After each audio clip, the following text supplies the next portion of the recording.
बच्चे मीठे बच्चे बोलिए कितने मीठे हैं। मीठे बच्चे मीठे बच्चे बोलिए कितने मीठे हैं।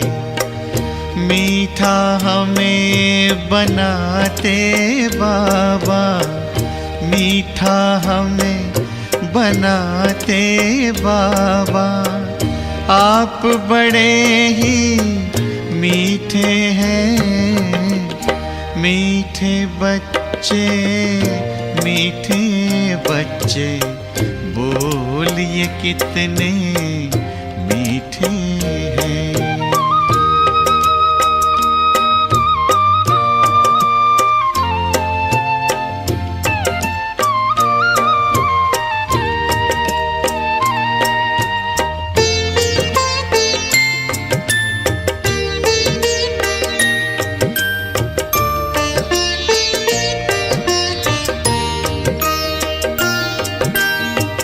हम कहते कुर्बान आप पे बाबा, ये दिल जान है। जान नहीं कुर्बान बच्चों, करना तुम्हें जहान है।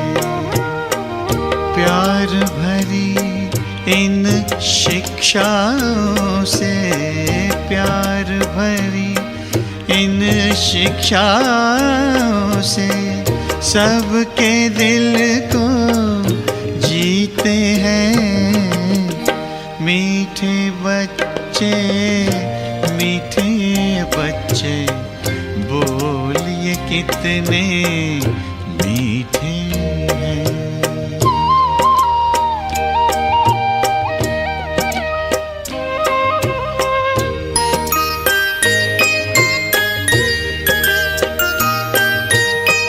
हार चुन लिए खुशबू भर हर जिंदगी महकाई है। नाच उठे हैं मन मयूर जब मुरली मधुर सुनाई है। इसी राग में भाग्य जगाना, इसी राग में भाग्य जगाना, आपसे हम भी सीखे हैं। मीठे बच्चे मीठे बच्चे बोलिए कितने मीठे हैं।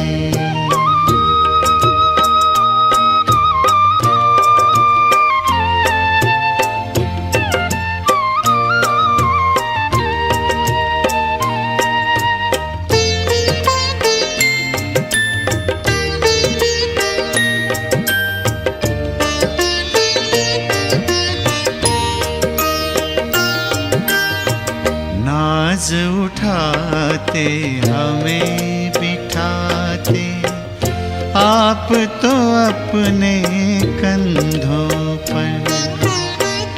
याद प्यार दे करते नमस्ते, बलि बलि जाते बच्चों पर। ऐसे प्यार का मधुरस पी के, ऐसे प्यार का मधुरस पी के सब रस लगते फीके हैं। मीठे बच्चे मीठे बच्चे बोलिए कितने मीठे हैं। मीठा हमें बनाते बाबा, मीठा हमें। ओम शांति। ब्राह्मणों की सर्वोत्तम शक्ति है योग की शक्ति, जिस योग बल से ये संपूर्ण सृष्टि परिवर्तन हो जाती है, जिस योग बल से सर्वप्रथम आत्मा के संस्कार बदल जाते हैं, अंतर की वृत्तियां बदल जाती हैं, वाइब्रेशन बदल जाते हैं, वायुमंडल बदल जाता है, संपूर्ण प्रकृति में परिवर्तन आ जाता है, आत्माओं के व्यवहार में परिवर्तन आ जाता है। हर वो परिवर्तन जिसकी आज मनुष्य आत्मा केवल कल्पना करती है, चाहे वो स्थूल है या सूक्ष्म है, उस परिवर्तन का आधार केवल योग बल है। और जितना जितना जो आत्मा ये योग का बल जमा करती है, यानी एकाग्र होकर, एकांत में रहकर, अंतर्मुखता की गुफा में जाकर, उस एक की याद में, एक की लगन में मगन हो जाती है, उतना ये परिवर्तन की गति भी तीव्र हो जाती है। तो इस योग बल की विभिन्न करामातें क्या हैं, इसकी शक्ति को आज हम ईश्वरीय महावाक्यों द्वारा यथार्थ रूप से समझेंगे। आज 16 तारीख 16 अप्रैल 2026 बाबा के महावाक्य हैं, मीठे बच्चे, योग से ही आत्मा की खाद निकलेगी, बाप से पूरा वर्षा मिलेगा। इसलिए जितना हो सके योग बल बढ़ाओ। प्रश्न है, देवी देवताओं के कर्म श्रेष्ठ थे, अभी सबके कर्म भ्रष्ट क्यों बने हैं? आत्माएं तो वही है ना, लेकिन कर्म पहले श्रेष्ठ थे, अब भ्रष्ट हो गए हैं। क्यों? उत्तर है, क्योंकि अपने असली धर्म को भूल गए हैं। धर्म को भूले इसलिए कर्म भी भ्रष्ट हो गए, धारणाएं भूल गए ना। धर्म भूलने के कारण ही जो कर्म करते हैं वह भ्रष्ट होते हैं। बाप तुम्हें अपने सत धर्म की पहचान देते हैं, साथ साथ सारे वर्ल्ड की हिस्ट्री, ज्योग्राफी सुनाते हैं, जो सबको सुनानी है। बाप का सत्य परिचय देना है। आज का गीत है, मुखड़ा देख ले प्राणी जरा दर्पण में।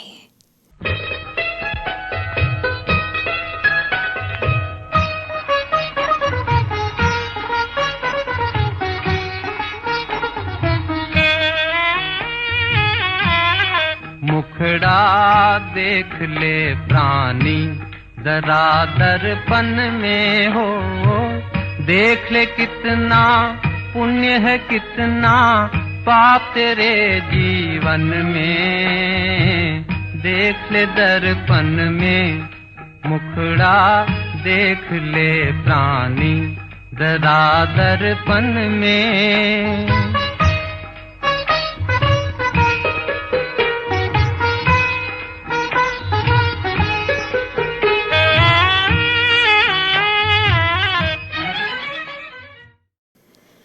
ओम शांति। यह किसने कहा और किसको? किसने कहा कि मुखड़ा देख ले प्राणी?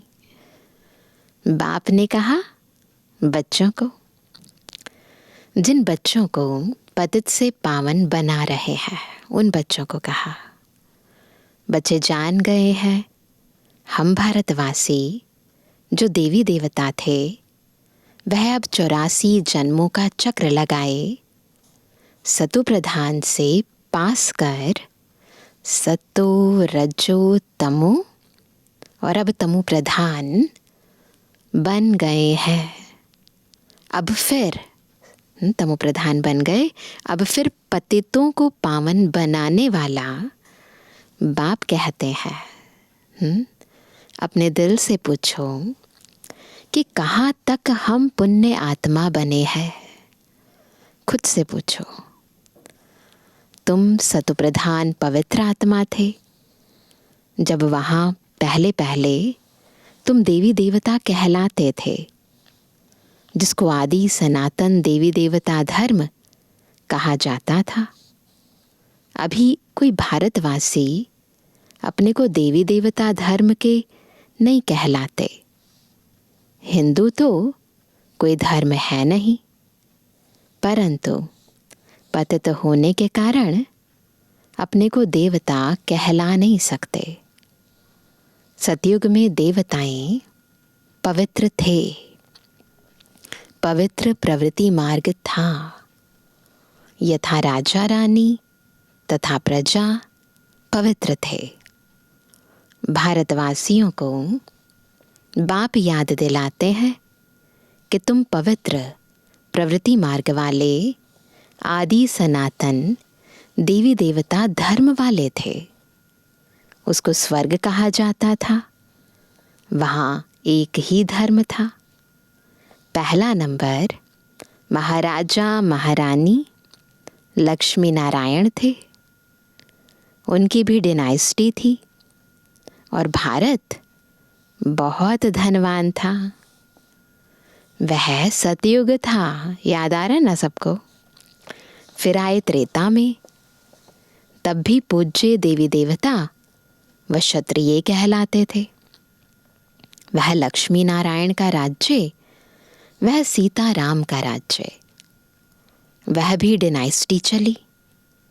जैसे क्रिश्चियन में एडवर्ड द फर्स्ट सेकंड ऐसे चलता है, वैसे भारत में भी ऐसे था।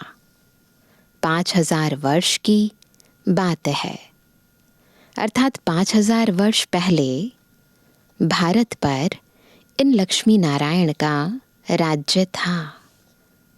परंतु उन्होंने यह राज्य कब और कैसे पाया, यह कोई नहीं जानते। वही सूर्यवंशी राज्य फिर चंद्रवंशी में आया, क्योंकि पुनर्जन्म लेते लेते सीढ़ी उतरनी है। यह भारत की हिस्ट्री ज्योग्राफी कोई नहीं जानते। रचता है बाप तो ज़रूर सतयुगी नई दुनिया का रचता ठहरा। बाप कहते हैं, बच्चे तुम आज से 5000 वर्ष पहले स्वर्ग में थे। यह भारत स्वर्ग था, फिर नर्क में आए हैं। दुनिया तो इस वर्ल्ड की हिस्ट्री ज्योग्राफी को नहीं जानती। वह तो अधूरी सिर्फ पिछाड़ी की हिस्ट्री जानते हैं, जो अभी एंड की हिस्ट्री है ना, वही जानते हैं, है ना। सतयुग त्रेता की हिस्ट्री ज्योग्राफी को कोई नहीं जानते। ऋषि मुनि भी कहते गए, हम रचता और रचना के आदि मध्य अंत को नहीं जानते हैं। जाने भी कोई कैसे, कोई बताने वाला भी तो होना चाहिए ना। बाप तुमको ही बैठ समझाते हैं। शिव बाबा भारत में ही दिव्य जन्म लेते हैं, जिसकी शिव जयंती भी होती है। शिव जयंती के बाद फिर चाहिए गीता जयंती, फिर साथ साथ होनी चाहिए श्री कृष्ण जयंती। परंतु इस जयंती का राज भारतवासी जानते नहीं हैं कि शिव जयंती कब हुई। और धर्म वाले तो झट बताएंगे बुद्ध जयंती, क्राइस्ट जयंती कब हुई। भारतवासियों से पूछो शिव जयंती कब हुई, कोई नहीं बताएंगे, है ना। शिव भारत में आया, आकर क्या किया, कोई नहीं जानते। शिव ठहरा सब आत्माओं का बाप, है ना। पहले तो ये समझना है कि वो है कौन। आत्मा है अविनाशी। आत्मा एक शरीर छोड़ दूसरा लेती है। यह 84 का चक्र है, तो ऐसा करते करते 84 जन्म लेती है। शास्त्रों में तो 84 लाख जन्म का गपोड़ा लगा दिया है। बाप आकर राइट बात बताते हैं। बाप के सिवाय बाकी सब रचता और रचना के लिए झूठ ही बोलते हैं, क्योंकि यह है ही माया का राज्य। पहले तुम पारस बुद्धि थे, भारत पारसपुरी था, सोने हीरे जवाहरों के महल थे। बाप बैठ रचता और रचना के आदि मध्य अंत का राज अर्थात दुनिया की हिस्ट्री ज्योग्राफी बताते हैं। भारतवासी यह नहीं जानते कि हम सो पहले पहले देवी देवता थे, अभी पतित कंगाल इररिलीजियस बन गए हैं, अपने धर्म को भूल गए हैं। यह भी ड्रामा अनुसार होना है, तो जो भी होता है उसमें कल्याण है। तो यह वर्ल्ड की हिस्ट्री ज्योग्राफी बुद्धि में आनी चाहिए ना।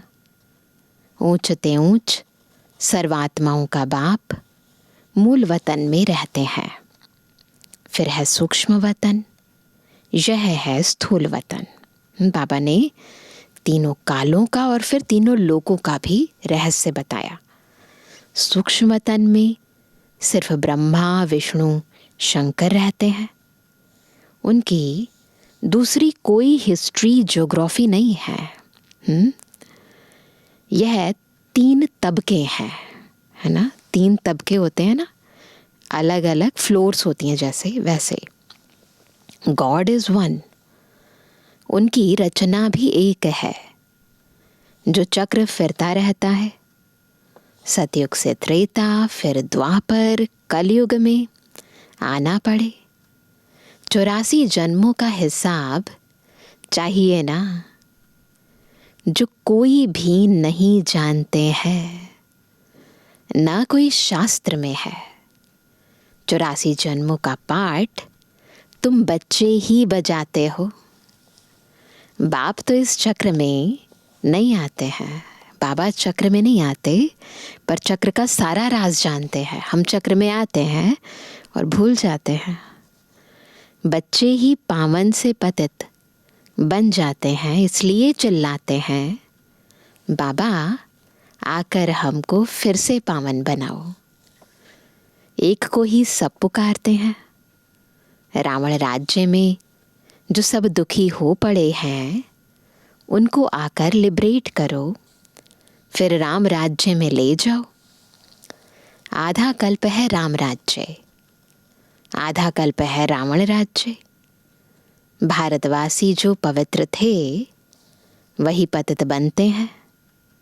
वाम मार्ग में जाने से पतित होना शुरू होते हैं, भक्ति मार्ग शुरू होता है।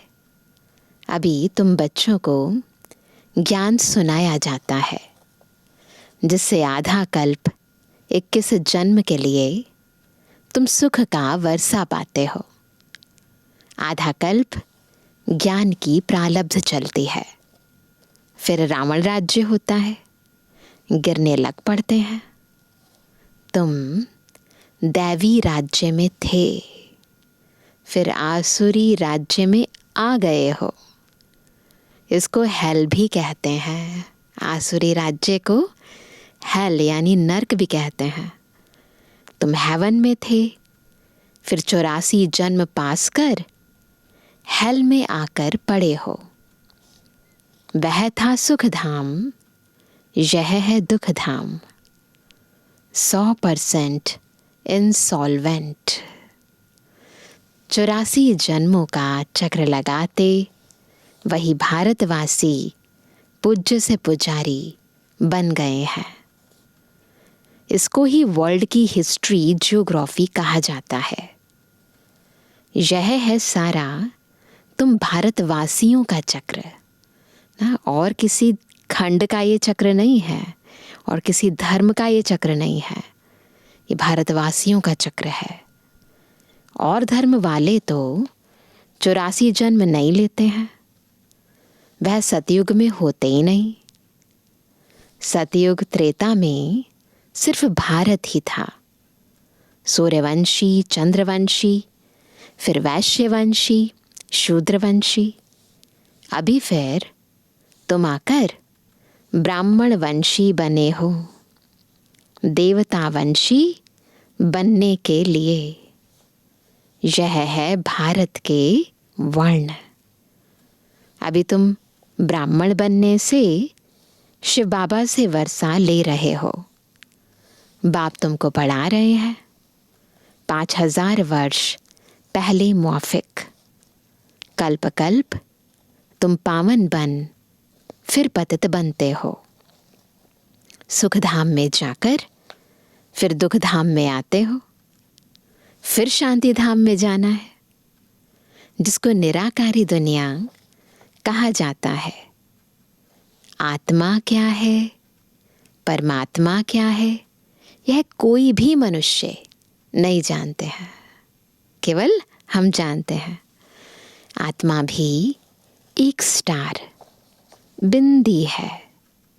कहते हैं भ्रुकुटी के बीच में सितारा चमकता है। छोटी सी बिंदी है। गुरु ग्रंथ साहिब में लिखा है ना, भ्रुकुटी के मध्य चमकता है अजब सितारा। तो बाबा कहते हैं जिसको दिव्य दृष्टि से देखा जा सकता है, वास्तव में स्टार भी नहीं कहा जाएगा। स्टार तो बहुत बड़ा है, सिर्फ दूर होने के कारण छोटा दिखाई पड़ता है। यह सिर्फ एक मिसाल दिया जाता है, एग्जाम्पल दिया जाता है। आत्मा इतनी छोटी है जैसे ऊपर में स्टार छोटा दिखाई पड़ता है। बाप की आत्मा भी एक बिंदी मिसल है। उनको सुप्रीम आत्मा कहा जाता है। उनकी महिमा अलग है। मनुष्य सृष्टि का चैतन्य बीज रूप होने के कारण उनमें सारा ज्ञान है। तुम्हारी आत्मा को भी अभी नॉलेज मिल रही है। आत्मा ही नॉलेज ग्रहण कर रही है। इतनी छोटी बिंदी में 84 जन्मों का पाठ नोंधा हुआ है। वंडरफुल बात है ना। इतनी छोटी बिंदी दिखाई भी नहीं देती और उसमें 84 जन्मों के एक एक सेकंड का पाठ नोंधा हुआ है। सो भी अविनाशी 84 जन्मों का चक्र लगाते आए हो। इसकी एंड हो नहीं सकती। देवता थे, दैत्य बने, फिर सो देवता बनना है। यह चक्र चलता आया है। बाकी तो सब है बाय प्लॉट। इस्लामी, बौद्धी आदि कोई 84 जन्म नहीं लेते हैं। यही सतयुग भारत में राइटियस सॉल्वेंट था।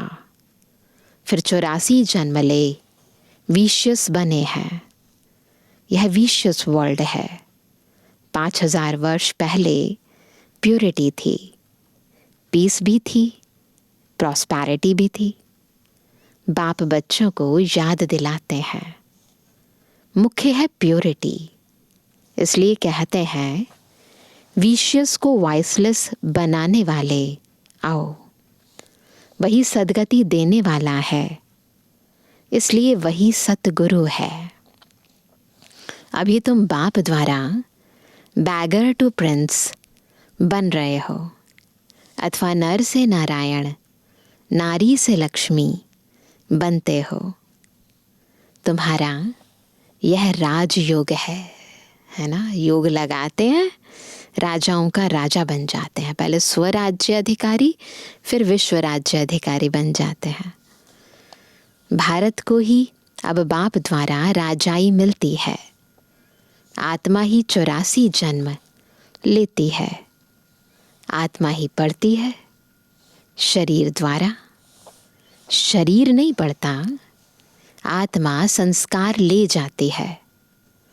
मैं आत्मा इस शरीर द्वारा पढ़ती हूँ। इसको देही अभिमानी कहा जाता है। आत्मा अलग हो जाती है तो शरीर कोई काम का नहीं रहता है। आत्मा कहती है अब मैं पुण्य आत्मा बन रही हूँ। मनुष्य देह अभिमान में आकर कह देते हैं यह करता हूँ। तुम अभी समझते हो हम आत्मा है। यह हमारा शरीर बड़ा है।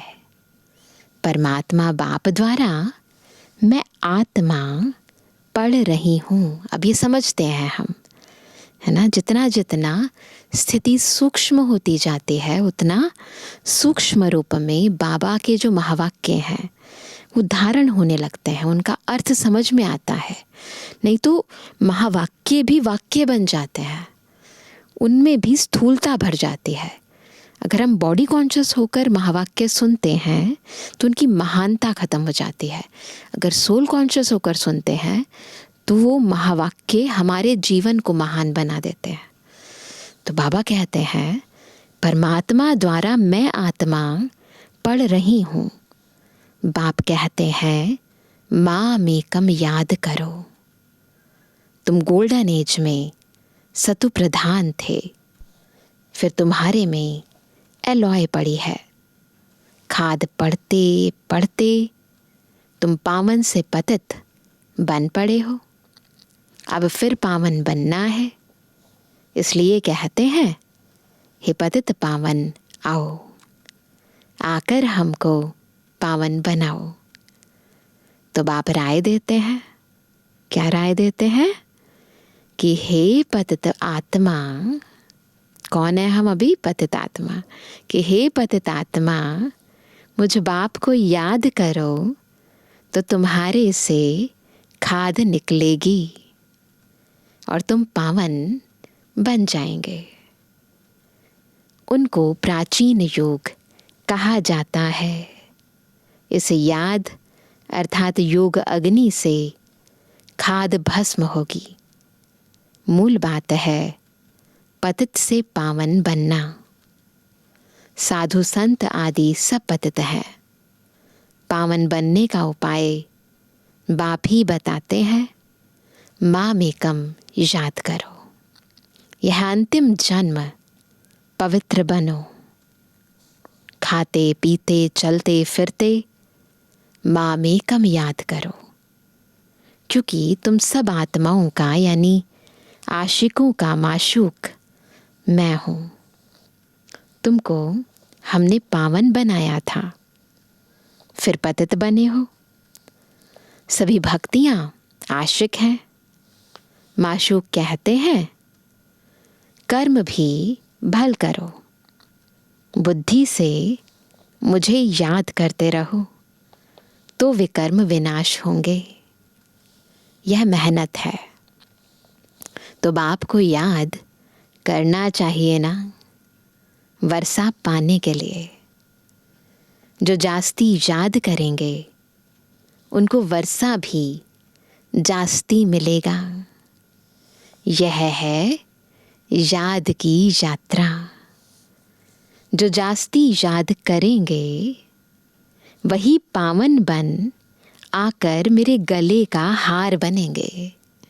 तो क्या करना है? जास्ती याद करना है। सभी आत्माओं का निराकारी दुनिया में एक सिजरा बना हुआ है। उनको इनकॉर्पोरियल ट्री कहा जाता है। वहाँ पर निराकारी आत्माओं का झाड़ है, वृक्ष है। यह है कॉर्पोरियल ट्री। इस सृष्टि पर कॉर्पोरियल ट्री है, यहाँ साकारी मनुष्य आत्माओं का ट्री है। ये वृक्ष अलग है, वहाँ पर आत्माओं का। तो बाबा कहते हैं यह है कॉर्पोरियल ट्री। निराकारी दुनिया से सबको नंबरवार आना है, आते ही रहना है। झाड़ कितना बड़ा है, इतनी आत्माएं हैं ना ऊपर। आत्मा यहाँ आती है पाठ बजाने। जो भी सब आत्माएं हैं सभी इस ड्रामा में एक्टर्स हैं। जितनी भी आत्माएं हैं, ये जो बेहद का ड्रामा है, इस ड्रामा के एक्टर्स हैं। आत्मा अविनाशी है, उनमें पार्ट भी अविनाशी है, विनाश नहीं होता। ड्रामा कब बना ये कह नहीं सकते, ये चलता ही रहता है ना। अनादि ड्रामा है ना। भारतवासी पहले पहले सुख में थे, फिर दुख में आए, फिर शांति धाम में जाना है, फिर बाप सुख धाम में भेज देंगे। उसमें जो जितना पुरुषार्थ कर ऊंच पद पाए। बाप किंगडम स्थापन करते हैं, उसमें पुरुषार्थ अनुसार राजाई में पद पाएंगे। सतयुग में तो जरूर थोड़े मनुष्य होंगे। आदि सनातन देवी देवता धर्म का झाड़ छुटा है, बाकी सब विनाश हो जाएंगे। आदि सनातन देवी देवता धर्म की आत्माएं बहुत थोड़ी हैं, बाकी सब विनाश हो जाएंगे। यह आदि सनातन देवी देवता धर्म स्थापन हो रहा है, अर्थात स्वर्ग के गेट खुल रहे हैं। 5000 वर्ष पहले भी इस लड़ाई के बाद स्वर्ग की स्थापना हुई थी। अनेक धर्म विनाश हो गए थे। इस लड़ाई को कहा जाता है कल्याणकारी लड़ाई, क्योंकि इस अंत के बाद फिर आदि होती है ना। पहले अति होती है, फिर अंत होता है, फिर आदि होती है। इसीलिए अति और अंत में भी कल्याण है। तो यह है कल्याणकारी लड़ाई। अब नर्क के गेट खुले हैं, फिर स्वर्ग के गेट खुलेंगे। स्वर्ग के द्वार बाप खोलते हैं, नर्क के द्वार रावण खोलते हैं। बाप वर्षा देते हैं, रावण श्राप देते हैं। यह बातें दुनिया नहीं जानती, तुम बच्चों को समझाता हूँ।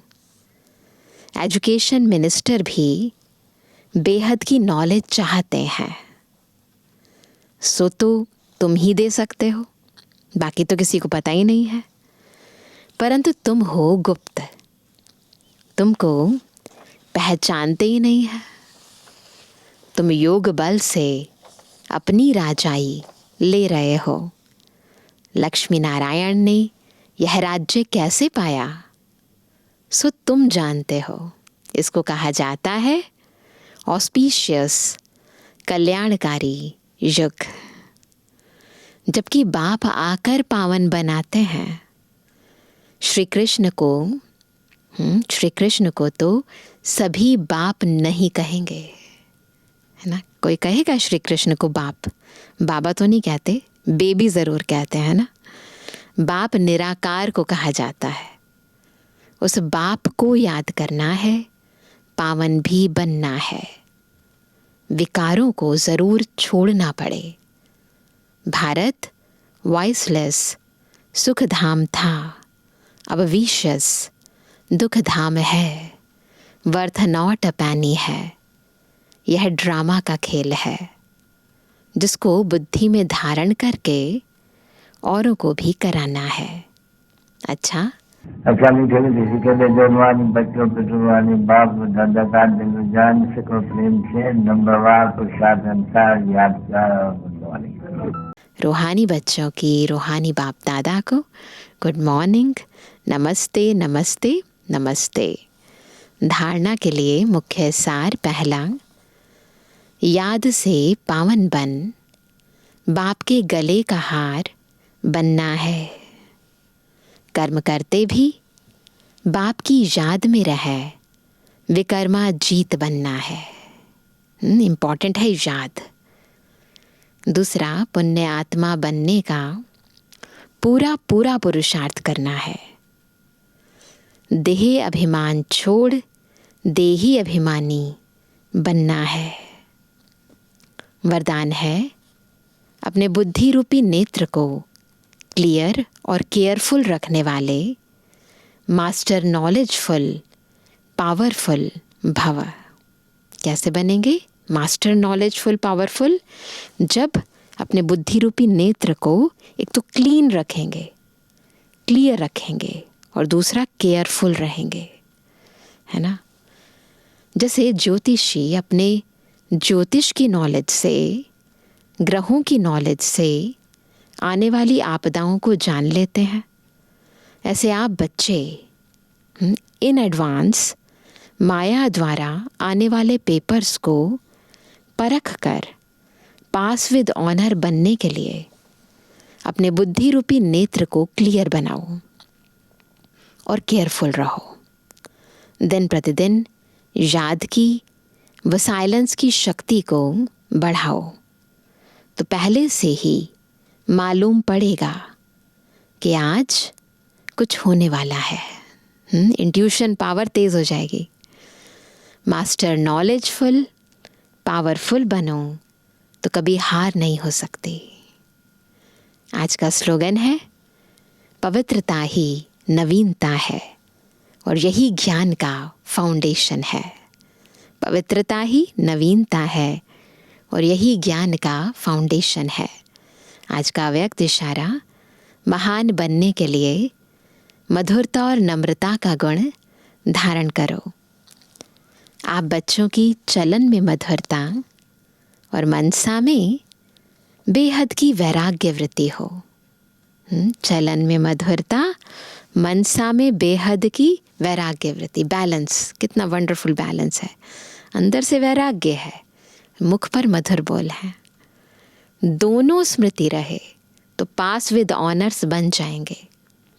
मधुरता और नम्रता, इन विशेष दो धारणाओं से सदा विश्व कल्याणकारी, महादानी, वरदानी बन जाएंगे और सहज ही स्नेह का सबूत दे सकेंगे। तो बस ये दो गुण अपना लो। अच्छा, ओम शांति।